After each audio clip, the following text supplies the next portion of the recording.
Hello and welcome to jasonnewland.com. My name's Jason Newland. Please only listen when you can safely close your eyes. This is Let Me Bore You to Sleep. Today is Trivia Tuesday. Oh yes. Trivia Tuesday. Last week, my jingle's getting worse. Last week I talked about, what did I talk about? Halloween, I do believe. This week I'm going to talk about peaceful places around the world. Trivia facts. Peaceful places around the world? What does that mean? Well, I'm going to tell you. I thought there'd be quite a nice subject, really. I know some of the things I talk about are a bit strange, a bit weird sometimes, a bit unusual. But I thought something nice and peaceful, because that is kind of what these recordings are generally, trying to be, so that you can relax, maybe fall asleep. And I'd just like to, itchy head, say another big thank you to those of you that sent me PayPal gifts. Very much appreciated.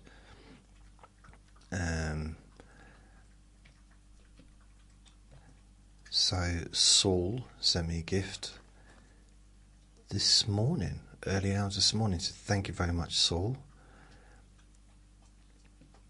And Maria sent me a gift yesterday, or Sunday rather, sorry.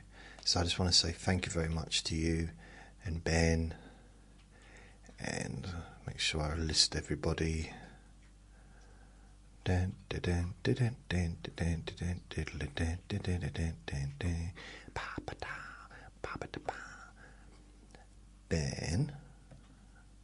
and Emil. So I know the names, I just off the top of my head, and Jackie. So I thank everyone individually, and I post a thank you on my Facebook group, which is called Jason Newland's Boring Group. And it's quite stuffy in here. That's the thing, because I've got the door closed, I've got the window closed, I've got the curtain drawn over, and it's probably just a mixture of no air, Vinny's hair, and my stink. Probably a mixture of all that. There's just a little bit. By the way, I'm single, ladies, if anyone's interested. Well, let's get it straight. So you're bald, you stink, you're 3 foot tall, you're really, really obese, you got no teeth. What else? A micro... Oi, don't say that. So yeah, perhaps I'm not selling myself. It's,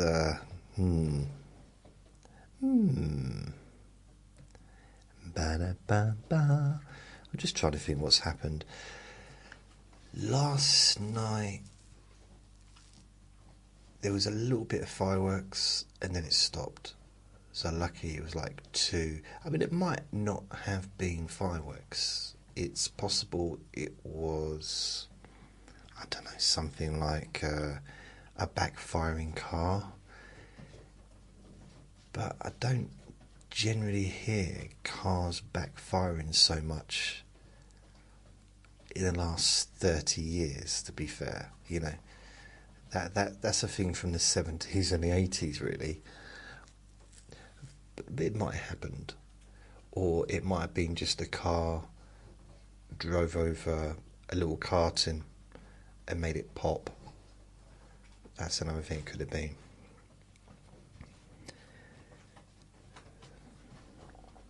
So Vinny's just eating his breakfast, which has been there for hours, but he just wasn't hungry. But he was hungry for treats, but not for food. When he eventually got the message that he was not going to be getting anything other than his dinner, funnily enough, he ate his dinner. Bless him. So he's been out twice today. I took him out this morning. It was quite weird because I went to bed the night before.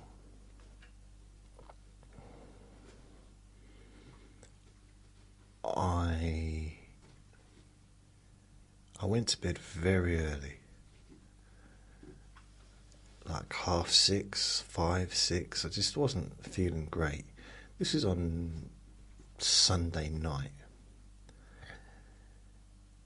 And then I woke up about 10:30 and I got up and I had something to eat because I was really hungry because I hadn't had any dinner. And I felt better. And I ended up going to bed about 12:30, 1. Woke up about 7.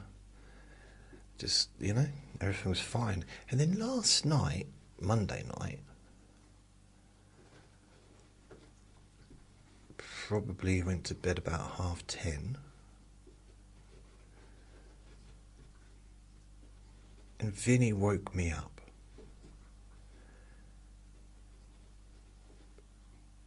Before 4 o'clock. And wouldn't leave me alone till I got out of bed. So I get out of bed. I give him a treat thinking that's all he wants. I've got to stop saying that word. And he seemed happy and I thought he'll come back to bed. No, he came into the living room. So I just thought, he's just gonna be, well, if he's in the living room and I'm in bed, I can't trust him to be quiet. So I get up and just, check on the internet, check stuff, make sure, check the stats, just a general morning thing that I do. Check the stats on my podcasts, check Facebook, check my emails, check YouTube, just see what's going on, to see how many people have been visiting and whatever.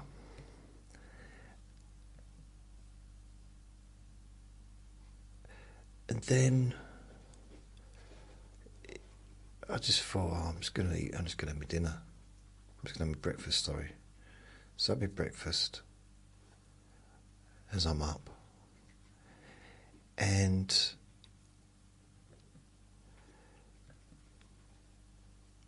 after having my breakfast, I listened to some classical music on TV. I think it was either a video or it was on Apple Podcast. Apple Music. I think it was Apple Music that I was listening to. And it was just, cause I listened to quite a lot of orchestra, classical stuff. Every day I listen to that stuff. I find it very relaxing. So I fall asleep to that, sitting in my chair. Bearing in mind I got up way too early.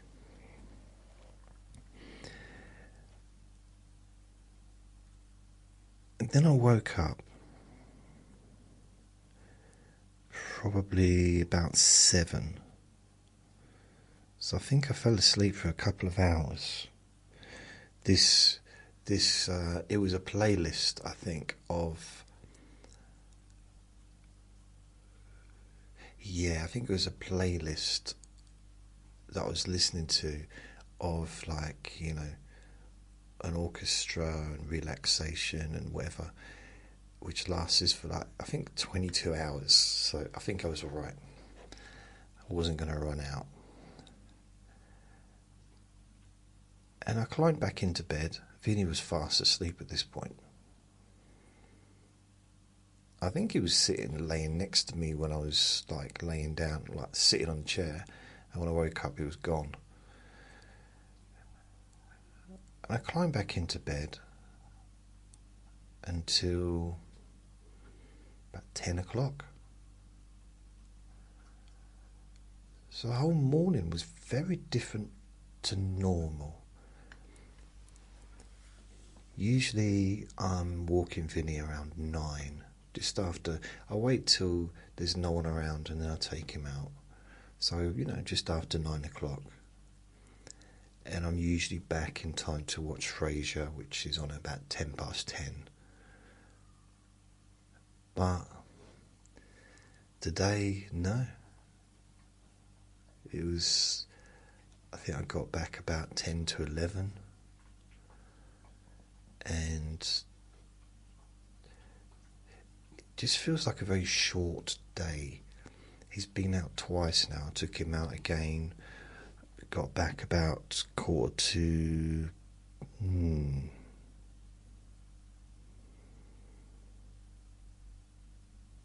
quarter to 2.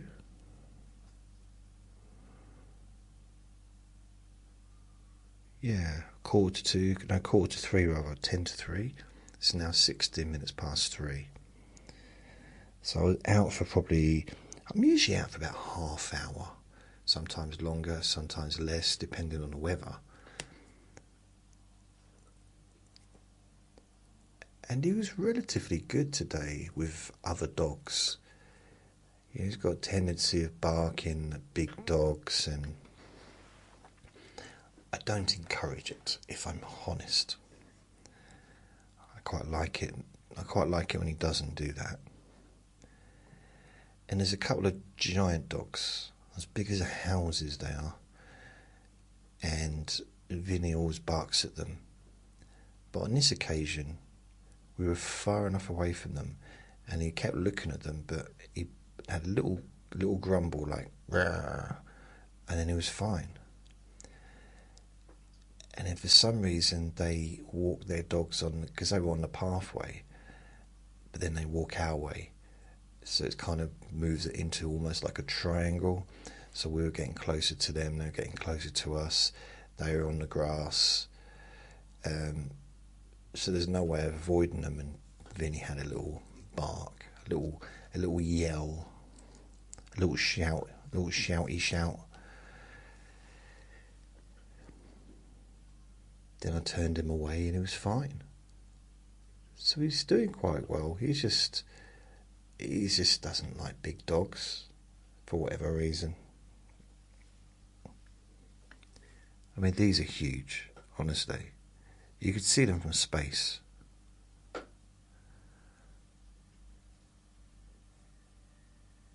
Seriously. I mean, they're so big, I could actually use one of them to cover up my bald patch.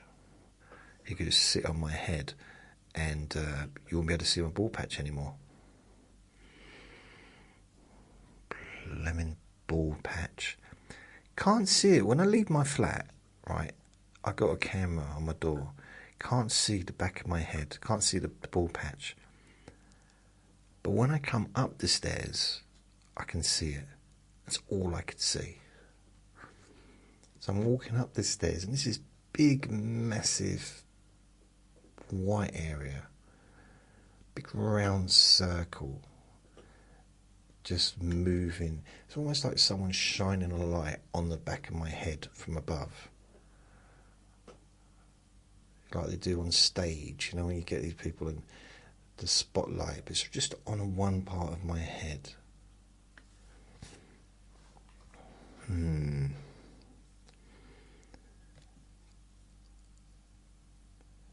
other than that, there's not really a lot going on.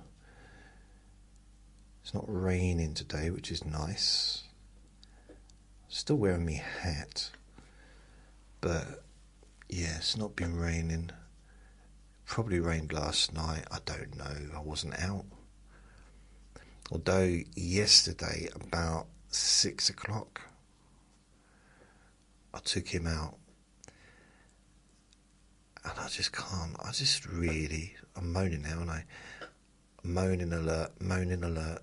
I just, being out in the dark, I don't like it, because I can't see, even with my lights, which I need better lights than the ones I got, so I can be seen. I've got this like belt thing with these lights, so I can be seen from other people. But I can't see other people because most people don't have lights. For some reason, I don't know, walking around with a black top on in the dark is just normal. People seem to be okay with that. And I suppose I used to be okay with that, but not anymore.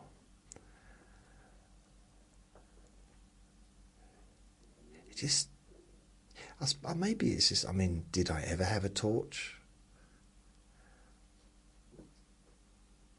as an adult? Ever? Did I ever have a torch? Other than last year when I had a torch. So I bought a torch. I don't think I ever have had a torch before that. My whole adult life. So yeah, I can't really moan other people don't have torches because I never had one myself.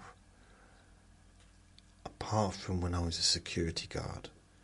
Because when you're a security guard and you do patrols and stuff, especially if you're at night, you have these torches and they're huge rubber, really heavy things. So, you know, they're good for obviously letting you see where you're going, but also self-defense as well, because they're big, really strong things. Took me 2 hands to hold it. Never said that before. So yeah, I can't think of anything else that's really gone on. I had some strange dreams last night, but I can't remember what they was.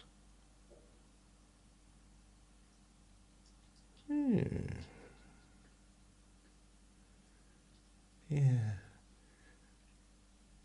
Just trying to think, anything at all happening? No, I don't think there's anything happening. Not in the world. There's loads happening in the world, but in my little world, not a lot. Not much at all. So, peaceful places around the world. Trivia facts. For trivia, Tuesday. Number 1.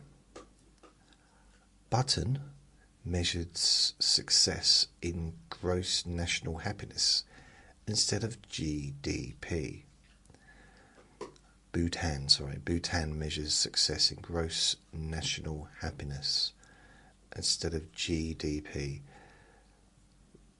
I don't even know what GDP means. I should really, shouldn't I? So I'm guessing it's gross decrepit peanuts. I don't know. GDP, what does that mean? Gross domestic product. Alright, it's a monetary measure of the total market value of all final goods and services produced within a country in a specific time period. Alright, so Bhutan doesn't do that. It measures it by... In fact, I'm going to look a little bit. I'm going to dig a little bit deeper for this because I'm interested in... Bhutan measures success in gross national happiness. Okay, Bhutan's gross national happiness framework measures success not by GDP but by a holistic approach that integrates emotional well-being, social equity, cultural preservation and environmental conservation into national policies. The GNH philosophy, gross national happiness, was introduced by the fourth king of Bhutan, Jigme Sigi Wangchuck, in the 1970s, and has since become the heartbeat of the nation. It is built on four pillars: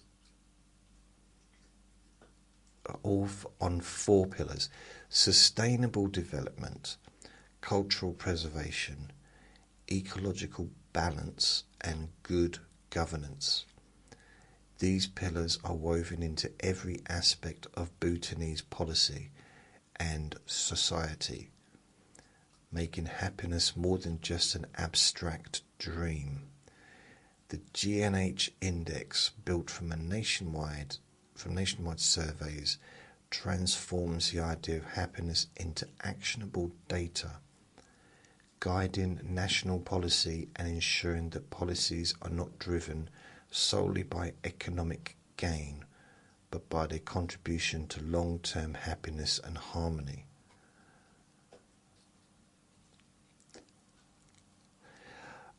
So I'm interested a little bit more about Bhutan.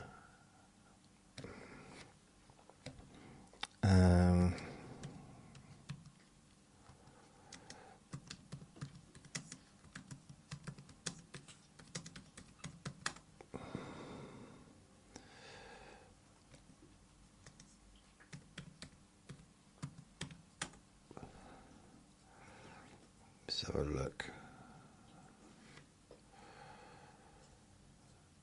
I just want to see.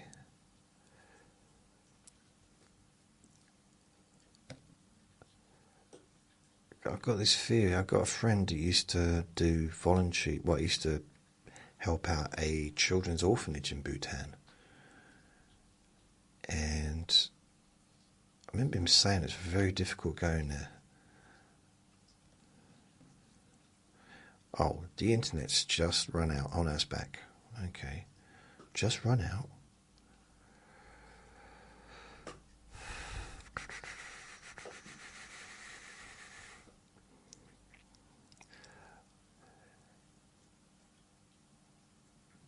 I've never been there, but I know that it's a Buddhist country.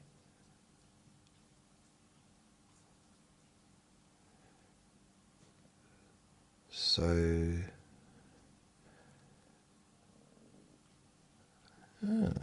that's interesting.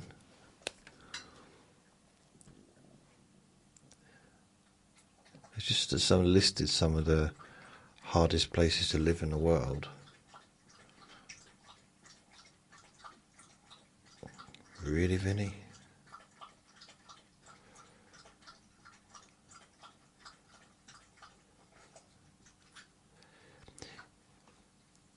Bhutan, I just don't where there's. I'm just confused. I'm just not. I mean, generally in life, the hardest countries in the world to gain citizenship. Bhutan, formerly the worst football team in the world. That's rude.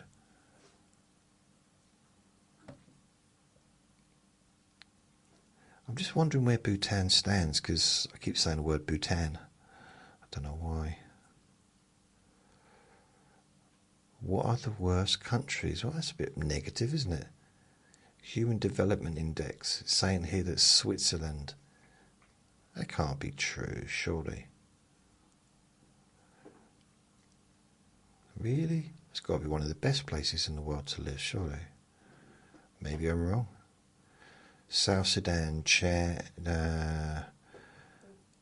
right. I'm guessing some of these ones at the bottom are probably way worse to live, just because of all the economic stuff that goes on.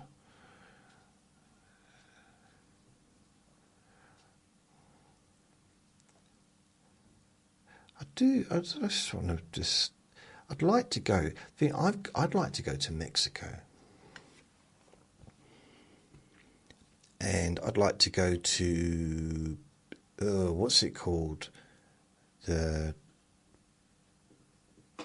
dangerous part. What's it called? Mexico. Dangerous. Celine, not Deline. Celine.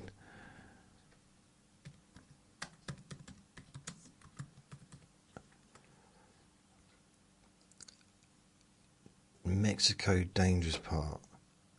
Tijuana, Acapulco, Colimo, Zacatecas, and Dad, Victoria. I'm not talking about dead. I just wanted to, I thought that the place where where the famous people lived. Okay, so Mexico, famous part. Beaches. Maybe I've got the wrong country. Okay. Me. Right. So if I look at this, Mexico. Oh, where's it? It's not telling me. Why is it not telling me? Right. Anyway, I've seen pictures, I've seen videos, and it looks so nice. And I'm not sure how safe it would be to go to some of those places, but I don't know. I guess it's like anywhere. I mean, even in this little town I live, well, it's a city, it's supposed to be a city, but there's a particular part of this area, this town, this city that I kind of, it's quite a long way from here, but it's classed as one of the most deprived parts of the whole country. So, I don't know.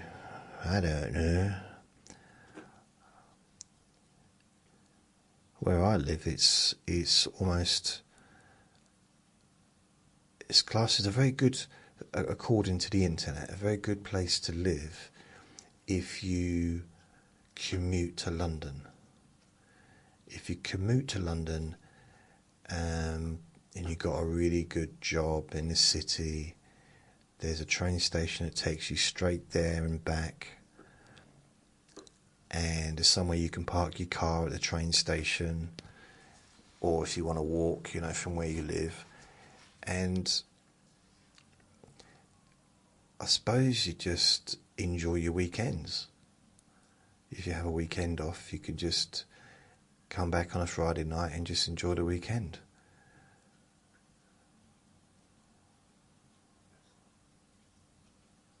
But with all that travelling, I mean, I have done it, and it's a lot.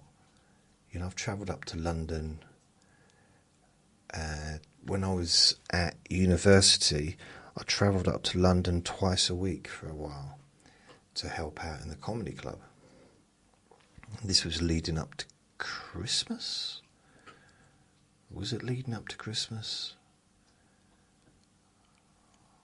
I think so. I can't remember. But anyway, I was there, let's say a Tuesday and a Thursday.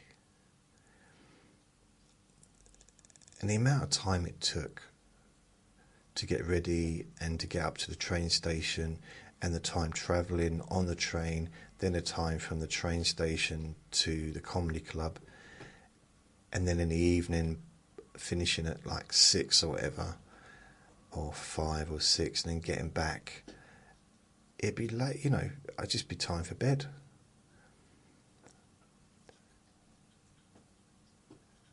So it was very I imagine working, because I wasn't working hard. I mean, I was working, but I wasn't. I was just helping out my friend. But if I'd had some kind of full-on career going, that would have been, hard work. I think I'd want to be closer to London, because I think I'm like 60, 66 miles or 60, 70 miles from London. But it's still an hour on a train. Yeah. What's that got to do with Bhutan? All right. The Maldives is so flat that its highest point is just 8 meters above sea level. Is that a good thing?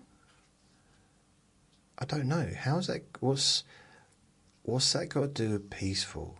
I mean, I've not been, so don't judge me. I just don't know how is that relevant to the place being peaceful. I'm going to have a look at some pictures of some of these places. So the Maldives. Oh my goodness. Beautiful. Absolutely beautiful.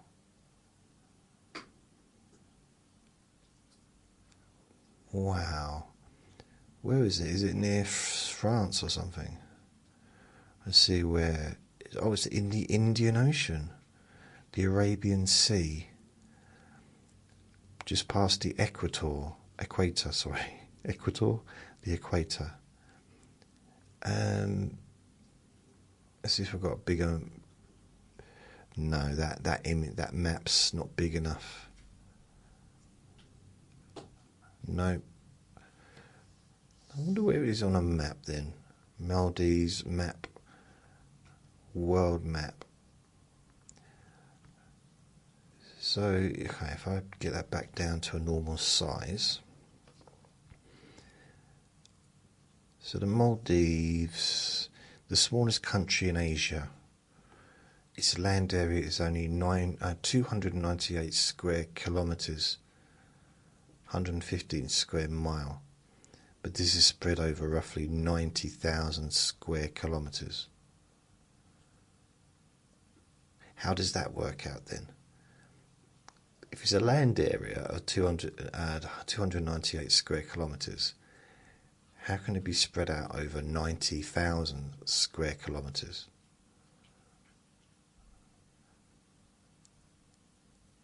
That makes no sense to me. Oh, never mind. Looks lovely. I don't know. Has anyone been to the Maldives? I do wonder though, I mean, if it's only 8 inches from the water, like high, then if you get a high tide, that wouldn't be so good, would it? It's nice to have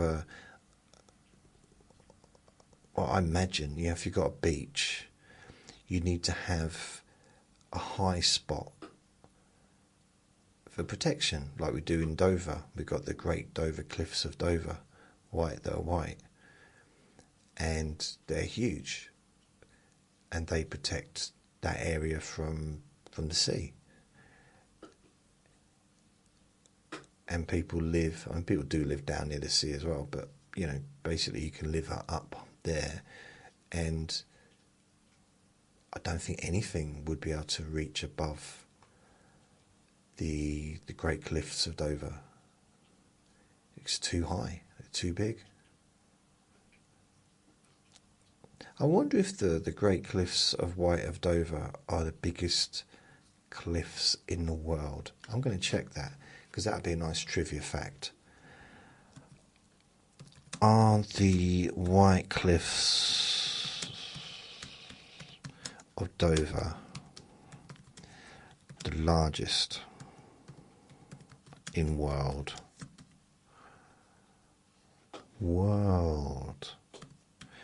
Now, I reckon they are. No, apparently they're not. The White Cliffs of Dover are not the largest in the world. They are a prominent feature of the English coastline, reaching a height of up to 350 feet and stretching for about 8 miles. While they are a significant landmark, they do not surpass the height of other cliffs globally. Yeah, that's what you say. Doesn't mean it's true though, does it? Look at them, there's a picture of it, they're massive. There's a lighthouse and you can hardly even see the lighthouse. I mean, you might argue, well, how do you know there's a lighthouse if you can't see it? Okay, we don't have to be pedantic, I'm just saying, there is a lighthouse, but it looks tiny compared to the White Cliffs of Dover. Oh, there might be other cliffs, but I bet they're not as beautiful as the White Cliffs of Dover, though.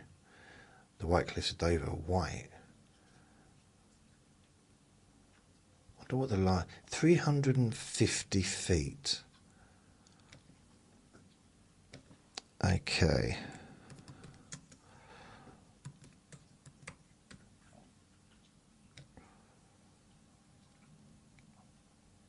Okay, right.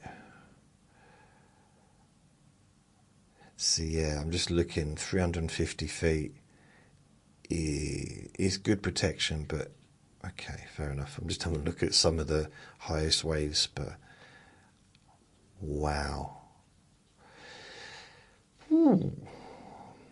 So let's have a look. The Maldives. It definitely looks peaceful. It really does.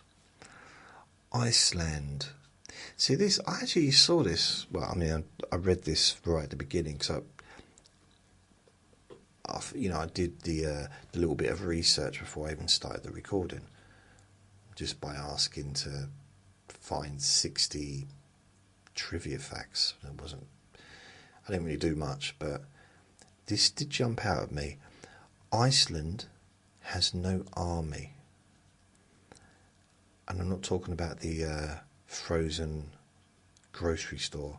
I mean, Iceland, the country, has no army and ranks among the most peaceful countries on earth. To be fair, if you've got no army, you've got no choice, have you? To be peaceful. You can't be like throwing your weight around. Or you, country next to us, you behave yourselves, or else what?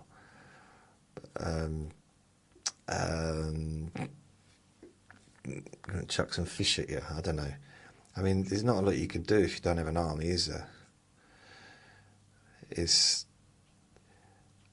How lovely is that? Does that mean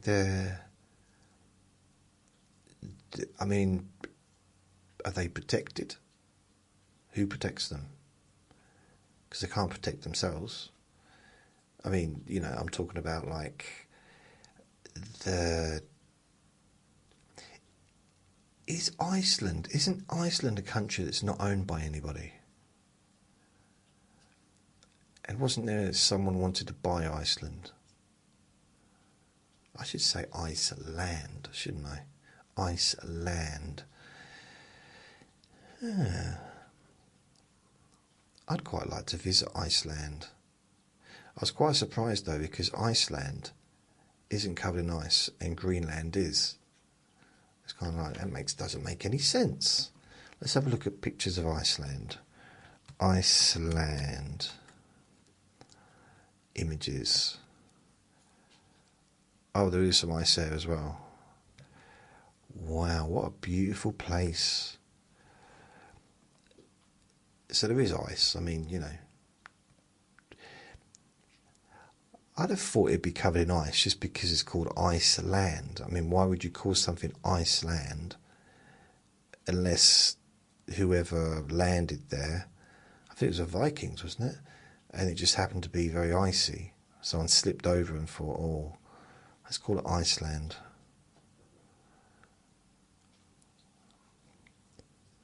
Again, a very beautiful country.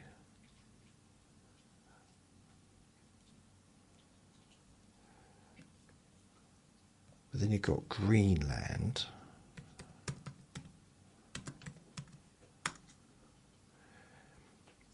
And that seems to, this is just what I've seen in the past.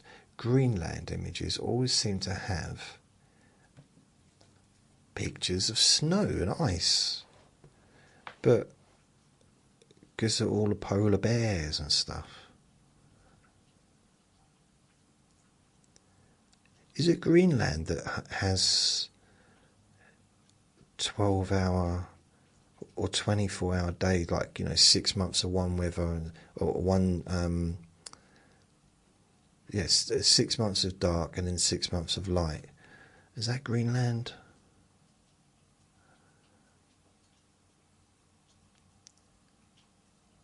It's the largest island in the world. Greenland. How can it be the largest island in the world? That doesn't make sense.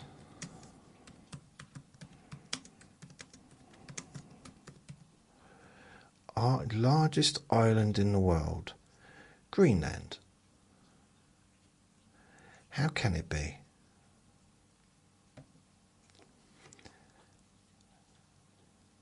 So this is by landmass.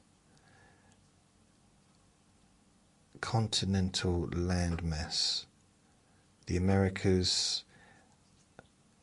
Yeah, that's what I'm thinking, because you've got like islands, Greenland, 2,130 million, no, 2,108, 2 million.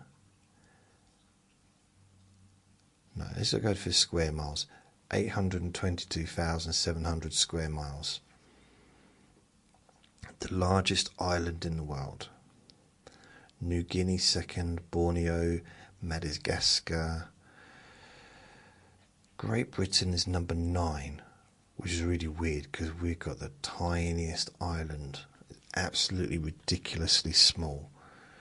But there are smaller ones. Iceland is smaller than England, or than Britain.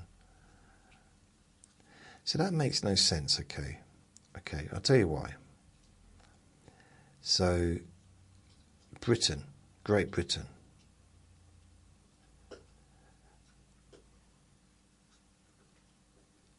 But there's 3 different countries in Great Britain: England, Scotland, Wales. So if we're going to do that, then you've got America.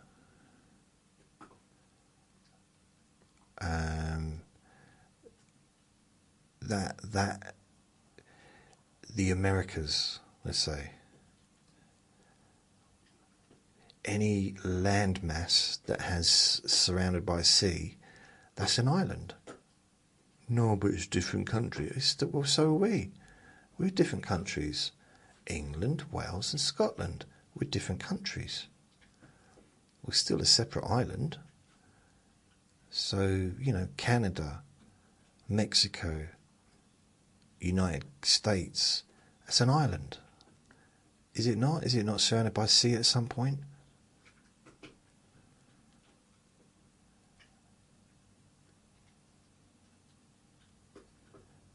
You know what I mean? Asia, Afro-Eurasia. So African, 48 countries in the mainland, 78 countries. Okay, so there's a lot of countries there. But then is that connected, isn't it? Because if you've got a map, I'm just having a look at a map. You've got certain parts of a map where it's an island, but then you've got a massive bit which is all connected. So, New Zealand, for example, or Australia. Canada's part of the Americas, isn't it? So that's all one island. The Falklands, or the Isle of Man, the Isle of Wight.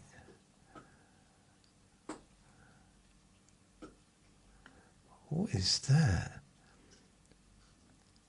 Map showing the 25 largest islands.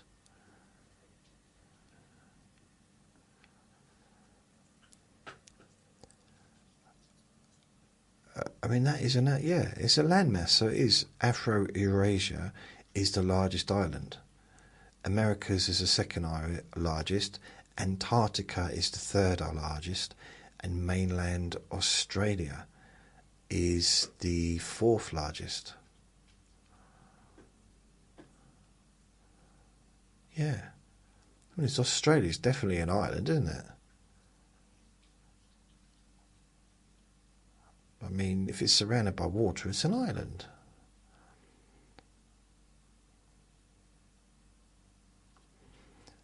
But it's really weird. I don't think people, well, don't seem to class the Americas as an island.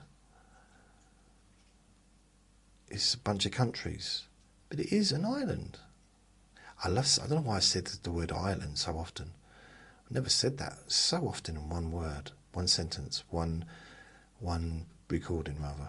That's it. I've not heard the phrase "the island of Ireland" recently. That's a really popular thing for news presenters and stuff like that, to say that. The island of Ireland. Instead of just calling it Ireland and then Northern Ireland, the island of Ireland. And I didn't realise, I really didn't know that somewhere like, I think my friend Uncle Sausages was born in Derry, or County Derry, or Londonderry. So apparently, if someone believes that they're English or British who live in Derry, they call it Londonderry. Those that class themselves as Irish call it Derry. And I didn't know that. So Uncle Sausages, he classed himself as British. I mean, he had a British passport, and that was his. That's just the whole Northern Irish thing. But I didn't know that. I had to have that explained to me by 3 Northern Irish people after Uncle Sausage's funeral, telling me, no, this is how it is. It's like, okay. I wish I hadn't mentioned it. Na na na na na na na na.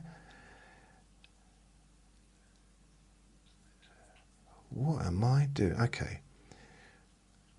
Kyoto, Japan was once the imperial capital and has over 1,600 temples.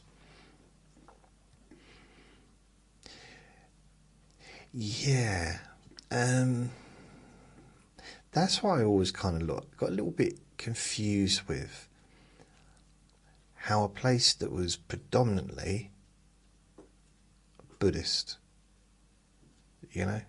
like Thailand and Japan back then, and it was very much kind of Eastern philosophy, very peaceful, lots of temples and stuff, meditating, and how things worked out when it came to worldly conflicts. I've never been to Japan. I'd quite like to visit. It looks like it'd be very interesting, especially going to the capital and really visiting and just having a look around, and the high-techness of it does quite appeal to me. I mean, they have robots doing everything, and I think they've even got places where you can't even use cash. Everything has to be like digital. You pay for everything digitally. Yeah, I'd like to go to Japan. I think it'd be a cool place to go to. It's quite rainy though. I do believe it rains a lot. It might not be true, but that's what I believe. If I believe it, that must be true. In New Zealand, sheep outnumber humans roughly 5-1. Yeah, I've heard about the sheep. Lake Louise in Canada turns turquoise. Turquoise? Why don't they just say purple? That's what turquoise is, isn't it? due to glacial rock flour in the water. That is a peaceful colour. Norway's fjords were carved by glaciers thousands of years ago. I don't know what a fjord is. Should we just check this up? Let's check this up. Have a little look. Have a little looky. Let's have a little looky. Yeah. Fjords.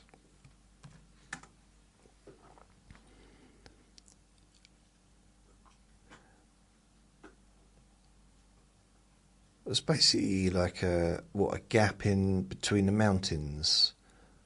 Is that right? I mean, just a gap. It doesn't say list. It looks like it's just a gap in the mountains. Oh, okay. It's very nice, very scenic. Many rural towns in Finland still practice sauna and silence evenings. I'd like to go to Norway as well. That'd be nice. Many rural towns in Finland... Oh, I just read that one out. I do apologise. Santorini's white houses were historically lime-washed to reflect the sun. Oh, cool.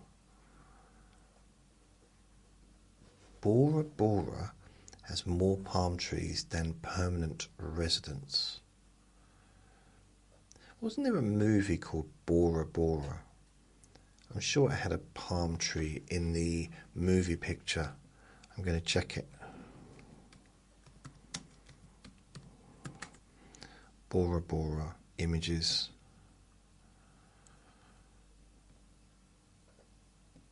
Okay, movie. Bora Bora, Bora Bora. Maybe there wasn't a movie called Bora Bora. Oh, yes, there was. And yes, it did. It had palm trees. Isn't that weird that I remember that? Bora Bora is a picture of a man. Okay, this is...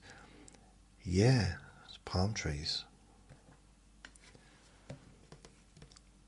I thought I'd feel a bit more excited and realised that my memory had worked, but it didn't quite work out how I thought it would be. I mean, I wasn't expecting to start doing cartwheels and setting off fireworks, but just a little bit. I thought there'd be a bit of a but no, there wasn't really. Switzerland has more lakes than you could visit in a lifetime, over 1,500. Okay. How did they work that out, that you couldn't visit 1,500 lakes in a lifetime? You just visit one a day. Visit one a day. 360... So what's that? 3, 6, 9, 12, 15. So that's about 4 years. If you visit one... Switzerland isn't that big a place. So if you've got a car or horse and cart, whatever you need, you could visit all 1,500 lakes in 4 years. Why are they saying a lifetime? I think they're exaggerating. I don't think there's any need to exaggerate. The other day, ChatGPT, it writes the description of my podcast based on the transcript. It added its own stuff that I hadn't said. I was kind of surprised at that. Let me have a look. I'll tell you which one it was. It was... I'm not sure if it was Q&A Friday. It might have been Thursday.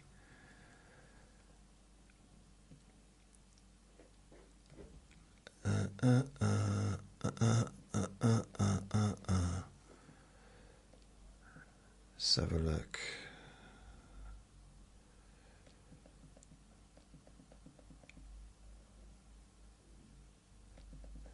Right, it doesn't seem to be here.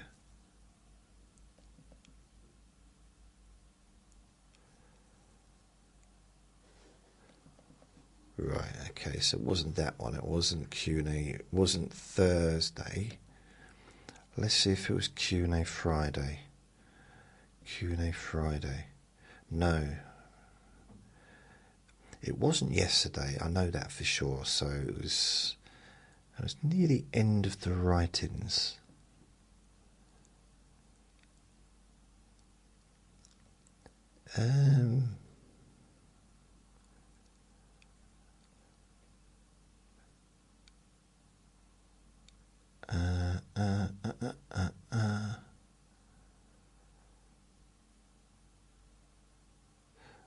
Okay.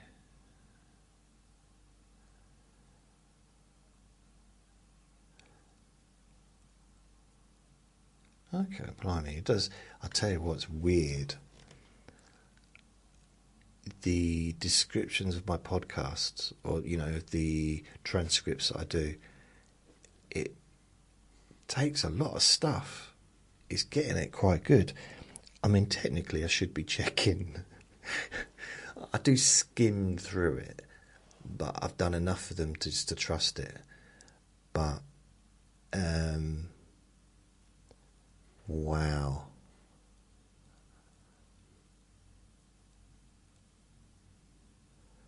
How weird. He didn't.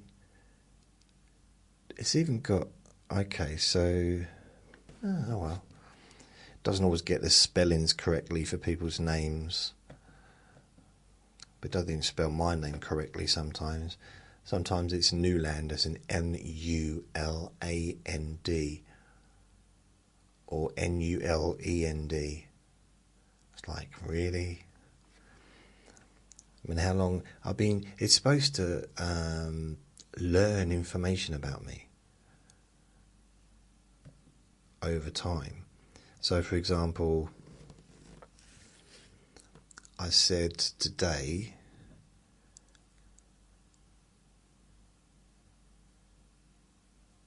Okay, so I've got a particular page which is called.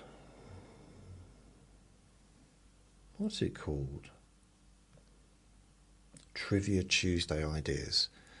So I just ask it for new ideas and just see what comes up, and then I go deeper into that one and it comes up with whatever. It just gives me an idea, because it's I'm doing this every week. It's hard to really think of. I mean, I could do the research, to search the internet for trivia facts would take forever, and I have not got forever to do it. So, of course, not all the information is going to be correct. I forgot to say that.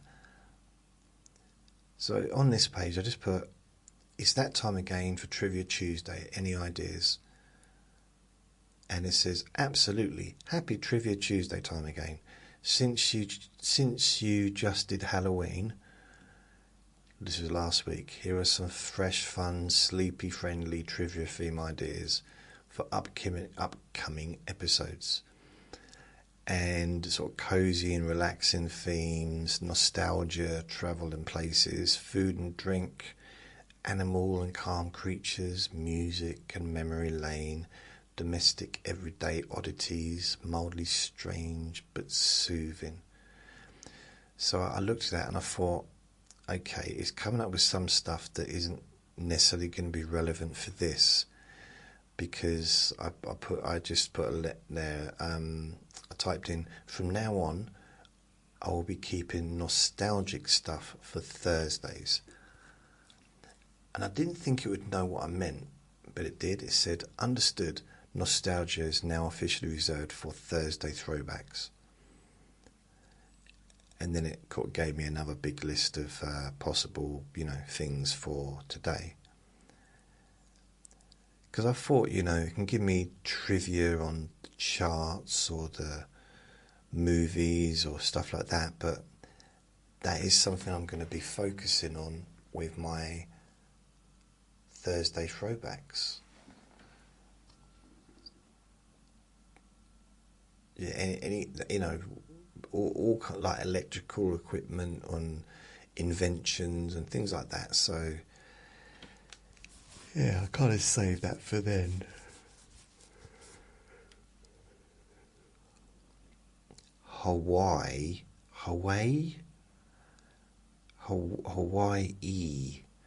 has laws to protect its mug seals. Residents must keep distance. We have a similar thing here in the UK, or in England anyway, for swans. Swans are a protected species, and we have to keep our distance, which is quite easy because swans attack. They're not friendly birds. They're really not. They've got a proper attitude on them. In fact, I wouldn't want to go near one. And there's been a couple of times when I've just been in the park, minding my own business, and suddenly a swan's like chasing me. They're I'd say a little bit like kangaroos, but they're not really, are they? But they've got that attitude of a kangaroo. Like, I don't know how to explain it. Annoying, that's it. The Seychelles is home to beaches with naturally pink granite boulders.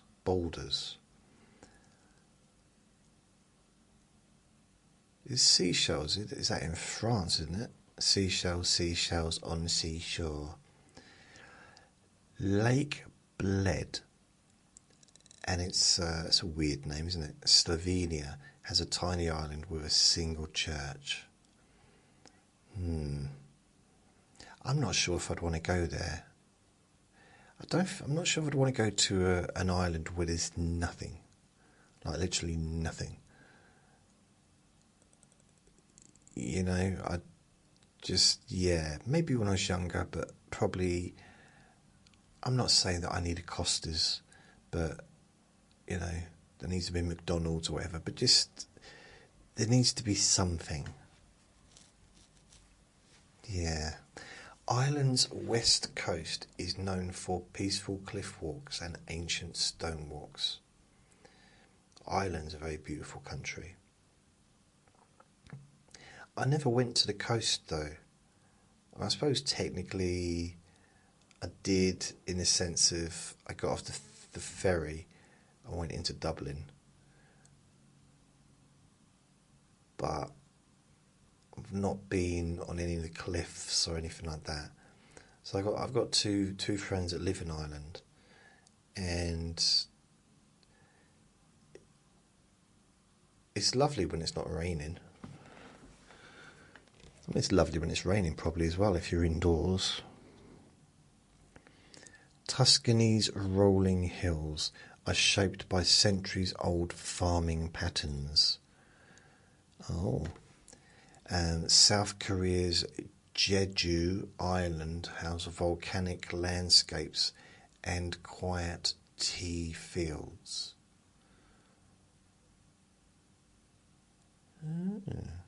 To have tea fields? What fields of tea? Why don't they just buy in the shop? French lavender fields bloom intensely for only a week each summer. French lavender fields. So lavender is only available for 1 week or for a few weeks every year. That's wow. Scotland's Outer Hebrides have more sheep than people. Sheep than people. Wales and Scotland. There's a pattern there. Austria's lakeside. I like sheep. Scotland's Outer Hebrides. I don't know where that is though. Is the Outer Hebrides one of the islands, or out? Because there's a lot. Scotland's got quite a few islands, I think.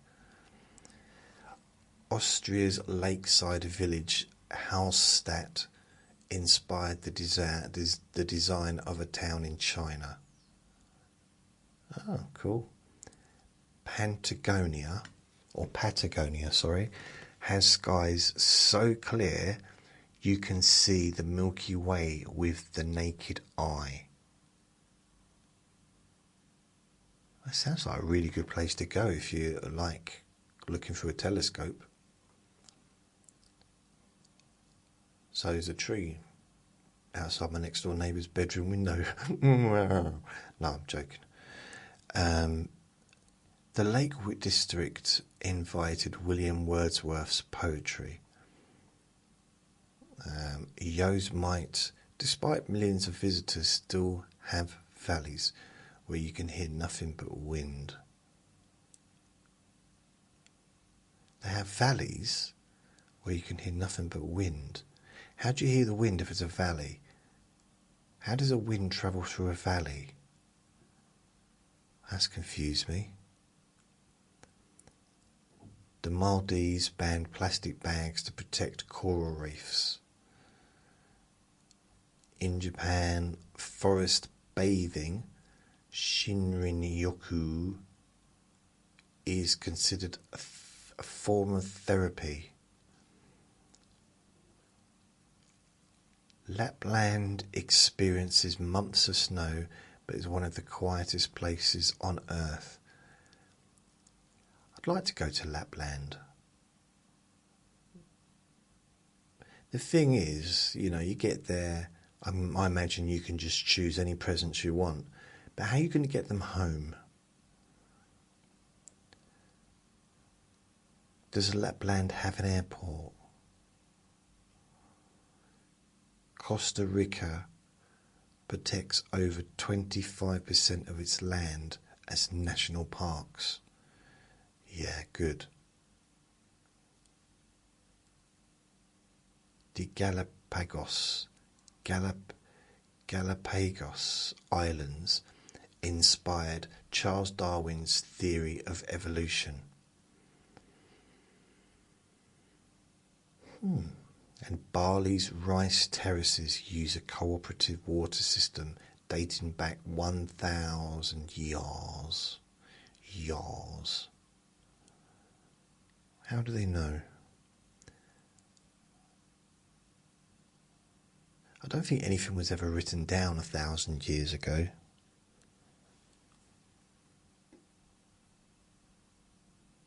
No, I don't think. When was the first pen created? Maybe there was pens thousands of years ago. Maybe. The Algarve, Portugal, is famous for peaceful sea caves. And Swiss trains are so quiet and punctual they're almost meditative.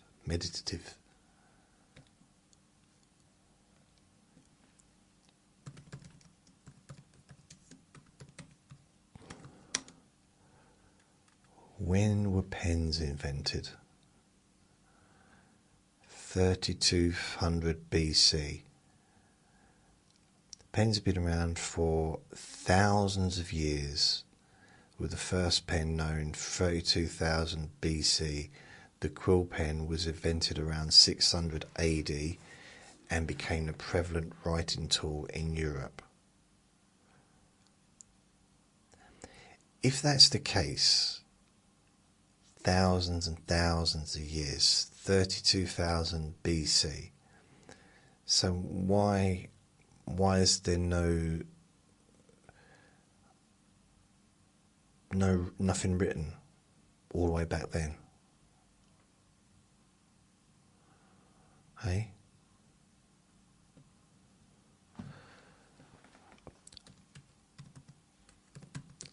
Oldest book. Let's have a look at the oldest book. What's the oldest book? .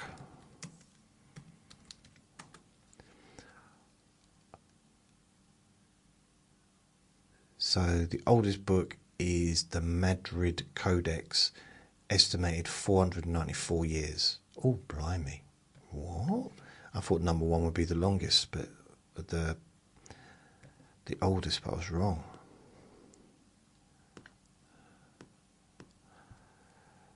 So according to this is the archaeologist.org.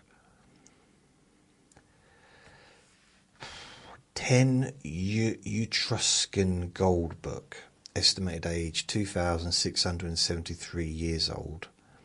The Etruscan gold book, dated to about 660 BC, is thought to be the world's oldest multi-page book, comprising 6 sheets of 24-karat gold bound together with rings. This remarkable artifact features Etruscan characters and depictions of a horse, a horseman, a siren, a lie, lyre, and soldiers. It was donated to Bulgarian National History Museum in Sofia by an anonymous donor.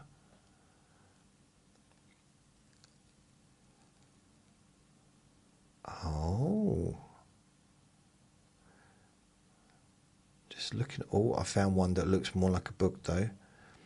The Nag Hammadi Library, considered amongst the oldest surviving bound books. So this is an actual book, not one made in metal or gold.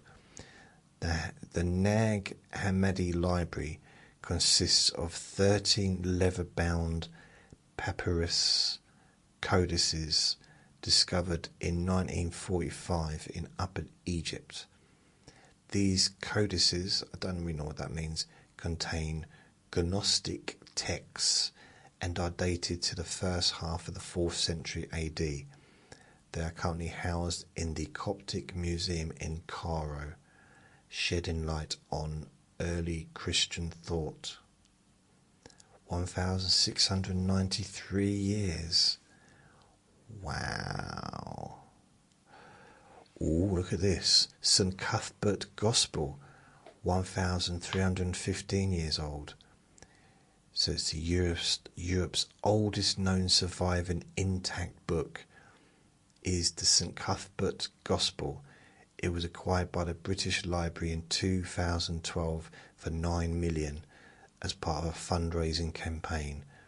This book was buried with St. Cuthbert, an early British Christian leader, around 698 AD.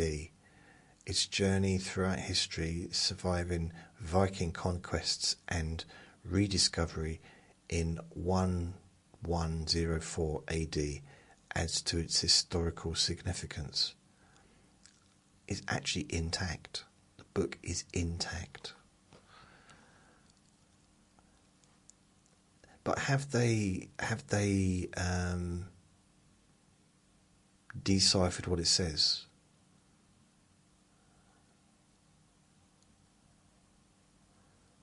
Interpreted what it says, whatever you want to call it. Just that's what I'm wondering. It'd be interesting to hear what they had to say. Like, literally, what the real words, the real sentences. So, Swiss trains, nice and quiet. Wonder how do they make them so quiet? I always quite like the look of the Swiss countryside. Looks very peaceful and beautiful. Japan's Zen gardens are designed for silent contemplation. Yep. I was very into Zen in the early 90s.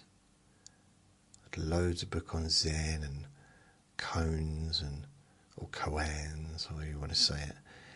And the poetry, the books, just reading it and being influenced by it in a positive way.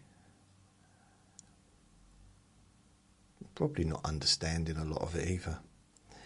Never mind, eh? Banff National Park has turquoise. We've done that one, haven't we? Svalbard is so calm that polar bears outnumber humans. Yeah, but that might be. I mean, you can't. If the polar bears outnumber humans, they're going to continue. I mean, what do the humans do? Why do humans live there? Would be a question. I mean, I've got to look this up. Svalbard. Where is that? Where's Svalbard? Anyone? Svalbard. Svalbard is an archipelago located in the Arctic Ocean, north of mainland Europe, between Norway and the North Pole. It lies at I don't know the latitude. It making it one the most uninhabited, making it one of the northmost inhabited places on Earth. So it's a long way away. Known for its stunning natural beauty, Svalbard features glaciers, the northern lights, and a unique wildlife population including reindeer, walrus, and polar bears. The main settlement in Longyearbyen, which serves as a hub for adventure tourism and exploration of the Arctic wilderness. Svalbard is also notable for its remote location and is a popular destination for those seeking unique Arctic experiences. I'm just looking. I'll look at some images. That's what I need. Images.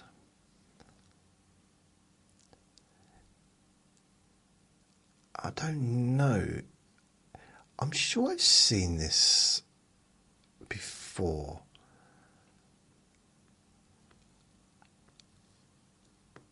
I mean, is it somewhere? Right, the computer's just frozen. Brilliant. Why is it frozen? Why has it done that? Oh.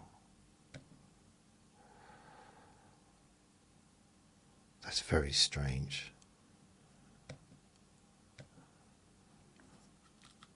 Alright, okay. For some reason I sort of seem to have fixed the page, but now it's gone back. I don't know what I feel about living with bears. I don't know.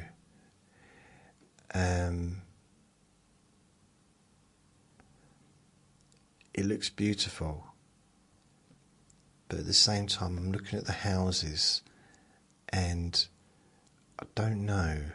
I'm not sure if I mean, how would you be able to go out? So this is Norway. There's Norway. Would you be able to go out? Does anyone? I've got people that listen from Norway. I'm gonna come visit you. You wouldn't like that. I'm gonna come see you. I mean, I've seen, I don't know, some programs or maybe stuff on YouTube, documentaries, where the polar bears are just helping themselves and eating out of the bins and stuff. But I don't know if I'd really...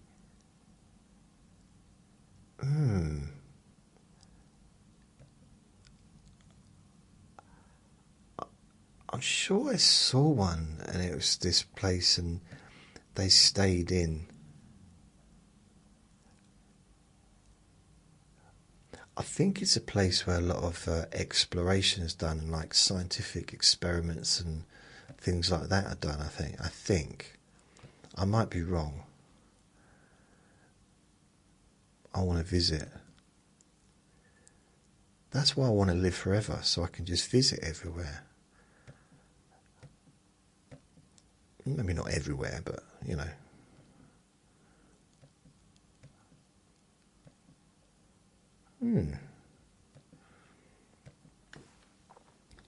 The Faroe Islands have no traffic lights outside the capital. Well, traffic lights don't really mean that much, depends on where you live. In Thailand, traffic lights are ignored. I couldn't believe it when I was over there. I mean, I'm talking about a big road. No way you're going to get across it. Like four lanes of traffic. You ain't going to get across it if the cars don't stop at the traffic lights. And it was like a zebra crossing, massive thing. And I remember the lights just going to red. And every time I went across, the cars would just keep going. Until eventually enough people were walking in the road where the cars couldn't do anything but stop. And I was there one day, and I'm thinking, oh, here we go, this is going to take ages, because there was no one on the other side waiting to cross. And they had a tendency of letting Thai people cross more than they would do Farangs, as they call us, which is like, you know, foreigners. So they seem to be a bit more giving towards not their own species. That's wrong, isn't it? Towards their own people, I suppose. Which seems a bit rude. I mean,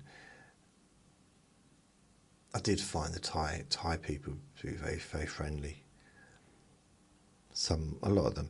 But anyway, I'm standing thinking, oh, at this traffic lights, and it turned red,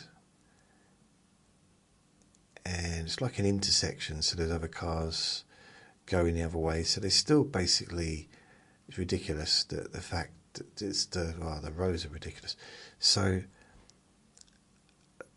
but for some reason all the cars stopped on all four lanes, all four lanes of road, they all stopped. And I'm thinking, oh good, at last they realise who I am and they've got some respect for me. My reputation precedes me. They realise I'm a VIP, and what I didn't know is there was 3 police women next to me, or walking behind me, walking towards the road, and they just walked there. And I just walked with them. And I was just laughing at the drivers, just looking at them. I said, this is the only reason they stopped, because they saw the police. So I started laughing at one of the police women. I said, well, you're going to go over the other part of the road as well, because I'll follow you there as well. So even though it's against the law for them to drive through a red light, like it is anywhere else in the world, they do it if there's no one to stop them. Weird. I've just never... I mean, people do that in this country, but generally... And I've seen some weird things over the years. That's why I always look both ways, even on a one-way street. Why are you looking both ways on a one-way street? Because it's a good thing to do. It's the proper thing to do, trust me. The Faroe Islands have no traffic lights, okay. Mount Fuji is climbed by thousands silently at sunrise each year.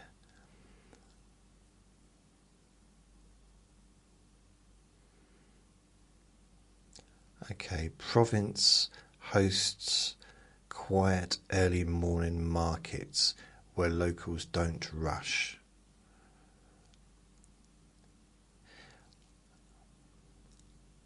Yeah, I'm not a rusher. I've never been a rusher. A rushing person. I'm not okay. It's not that I've never been it, but generally I don't really see the point in rushing around. I noticed that when I try and rush, that's when I make a noise. When I'm trying to be quiet, that's when I drop things. If I rush around, it's when I bang my toes on things. Yeah, nothing good comes from it.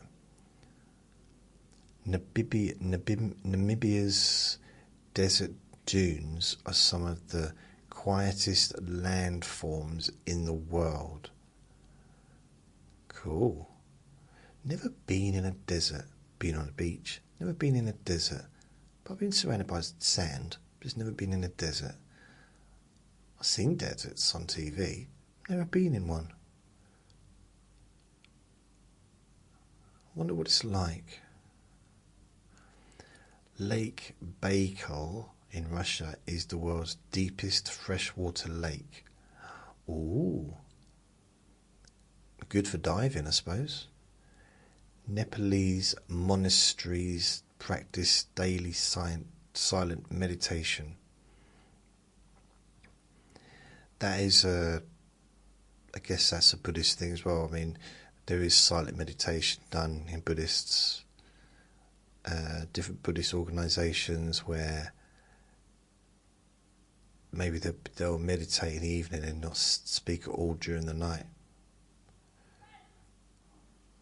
Oh, this one, Bhutan has a law requiring at least 60% forest coverage at all times.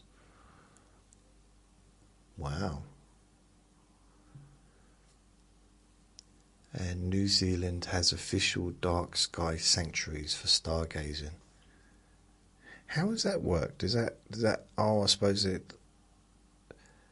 would that mean that no street lights, no lights in houses, no planes, I guess, must be, I suppose. Although I imagine if you live near the sea on New Zealand, because they're so far away from anything, you'd be looking up. I don't know, that must be lovely. I want to go to New Zealand now. I think my auntie lives in New Zealand, or she's at least travelling there. She's either in Australia or New Zealand. They're not the same, no, but they're the same part of the world, aren't they? Come on. But they're not near each other. But they're nearer than we are. New Zealand is closer to Australia than I am. It's just like that whole thing, oh, but they're not close. I'm not saying it's the same place. I know it's two different countries. Stop it. I'd like to go to New Zealand. In a way, I think I prefer New Zealand over Australia. I'd like to visit Australia as well. But it's something, I think the reason, because New Zealand has a very kind of similar setup to England, from what I understand, and I quite like that. You know, drives on the same side of the road, has some of the same kind of laws, has the same kind of weather. I think, I don't know, it just appeals to me. It'd be, I suppose that would be a little bit like us. Really, Vinny? It'd be a little bit like us travelling to another planet and finding one that's like this. That's probably what it felt like when people from England first went to New Zealand, and I thought, I don't know who discovered New Zealand, probably the people that were living there. Never discovered, was it really? I mean, maybe someone moved there once and there was no one living there to start with, but it's possible, isn't it?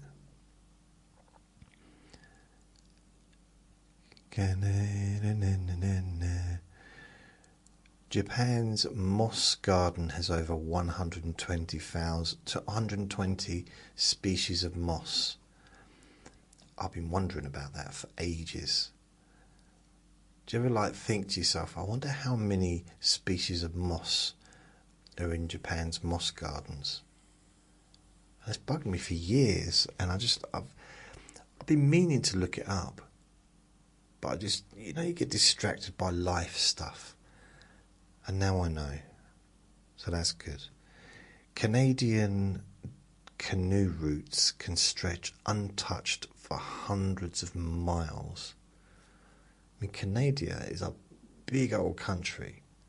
It's huge, huge country. Like, proper big.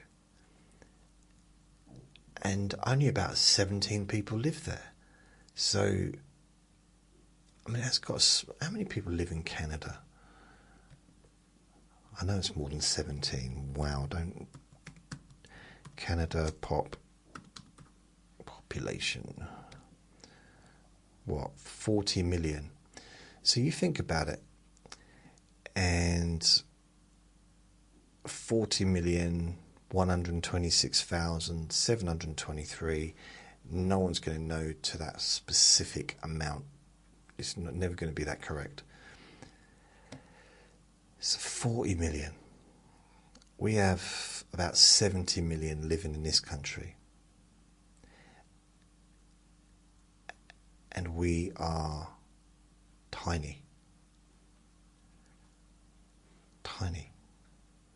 You've got the population density in Canada is 4 per kilometre square, or 11 people per square mile. Here, I'm just going to check this one out. Okay.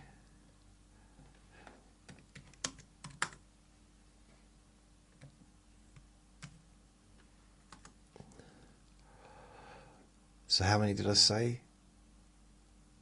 11. We have 287 per square mile in this country.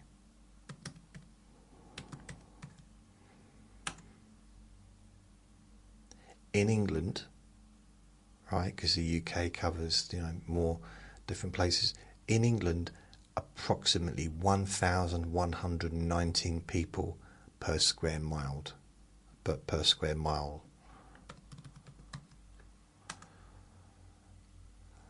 My part of the country, 1,061 per square mile. Let's go in London, because that's going to be the most populated place or part of the country. London. Oh, wow. 8,900 to 9,000 people per square mile. So if we go and look at New York,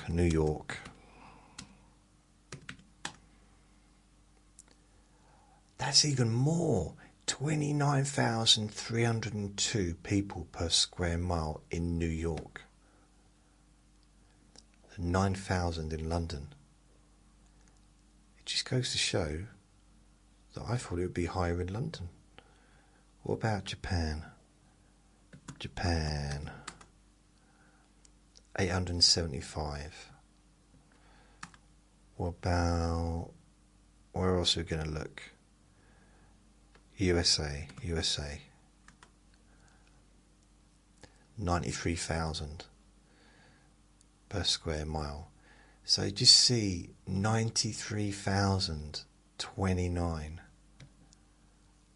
93,000 per square mile.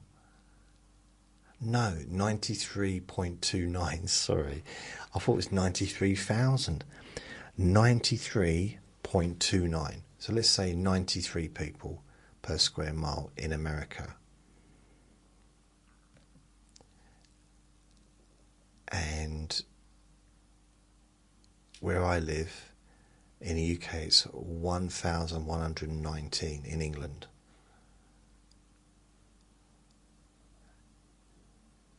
It's weird. And you got Canada.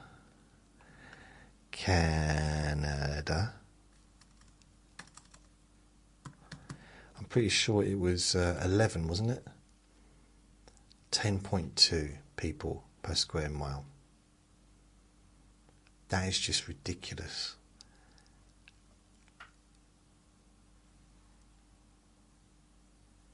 Interesting though, I think, kind of. Tibetan prayer flags are believed to spread peace throughout the wind. Yep. The Cotswolds are known for honey-coloured stone cottages. We've got some lovely parts of this country that are...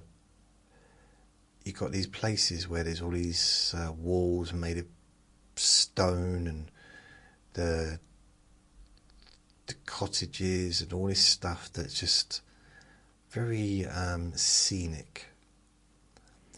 Iceland's Blue Lagoon is naturally heated by geothermal energy. Blue Lagoon. Is that where the movie was based? The Blue Lagoon? Is it? Anyone? The Blue Lagoon. You know, remember the movie with Brooke Shields? Boobies. Do you remember Brooke? That was a bit loud, wasn't it? Brooke Shields. She was in... What happened to him? I mean, obviously he got tired making the movie, but what... Did he go on to do anything? I mean, she became famous for... I don't know. I mean, she dated Michael Jackson, I think, didn't she, for a while? But did... yeah, so is that where it's based? The Blue Lagoon in Iceland. Oh. Seashells... Oh, yeah, but if you don't know what the Blue Lagoon is, it's basically a couple of kids get stranded on an island, they grow up, and then fall in love, basically. I don't know if a gorilla takes them in. I forget. Seashells' giant tortoises can live over 150 years. Wow, it's a long time, isn't it? Norway's midnight sun creates weeks of soft, endless daylight.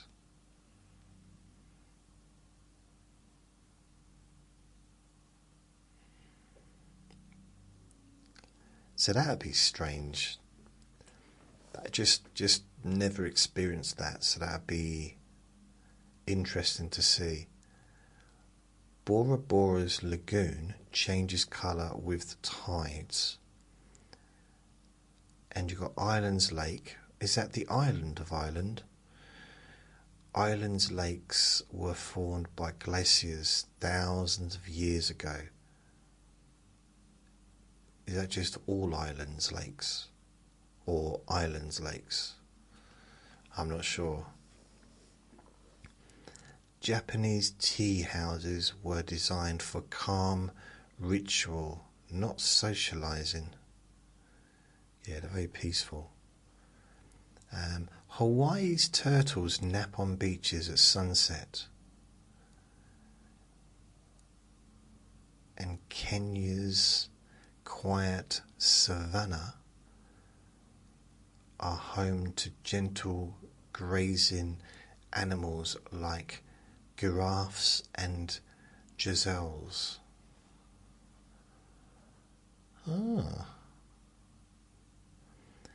Maui has a bamboo forest where the stalks clack together like wind chimes. Is that where the panda bears live? Because they like bamboo, don't they? Scottish locks are often mirror still at dawn. Again, another beautiful country, Scotland.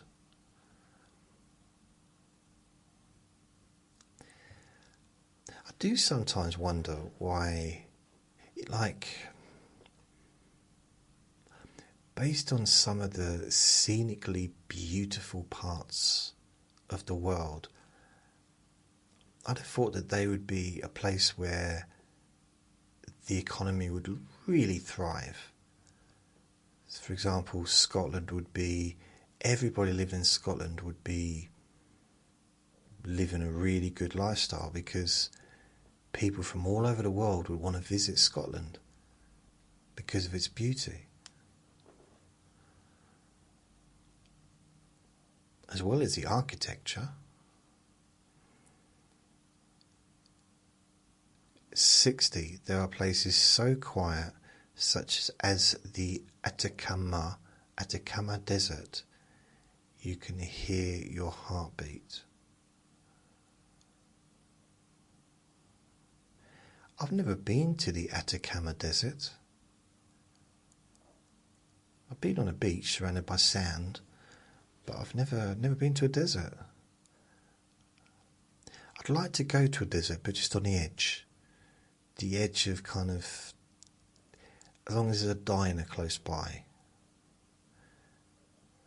So I guess I'm thinking more of like an American desert, where there's a diner, lots of water, hospital, you know, all the stuff you need, and then maybe just walk for 5 minutes and come back, maybe 10 minutes and come back. Do a live stream so, you know, everyone can see where I am. I don't know, maybe. This seems to be all of the recordings finished, or this recording finished. So I hope that was... It's been quite informative to me, actually. There's stuff there that I didn't know about. What's a glacier? I should know that, shouldn't I? It's a what's it in it? Like an ice mountain.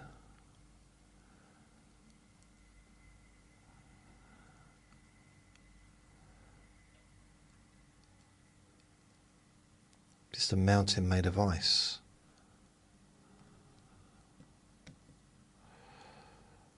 Glacier is a persistent body of dense ice, a form of rock that is constantly moving downhill under its own weight. A glacier forms where the accumulation of snow exceeds its ablation, blah blah blah blah blah. So when a bit of the glacier breaks off, that becomes an iceberg. Is that right? Glacier, iceberg.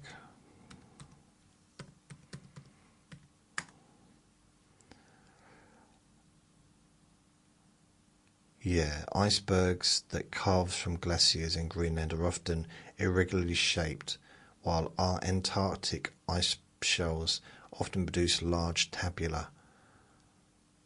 Oh.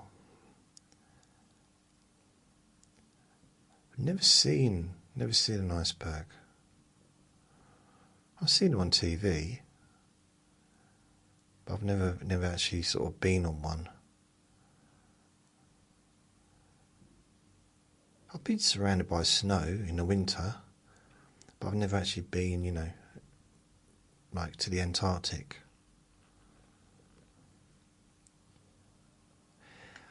I think I'd be alright if I was dropped off there, but I don't know if I fancy living in the Antarctic, because I've heard it's quite cold at times. It can be a bit chilly.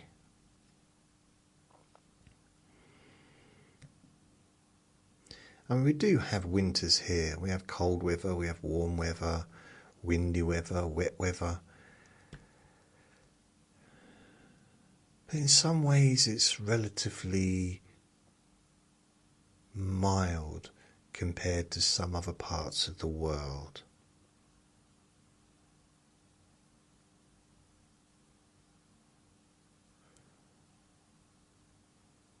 Yeah. On that note, I'm going to go. So thank you for listening. Remember to be kind to yourself, because you deserve to be happy. And be gentle with yourself. You deserve to feel safe. Lots of love. Bye.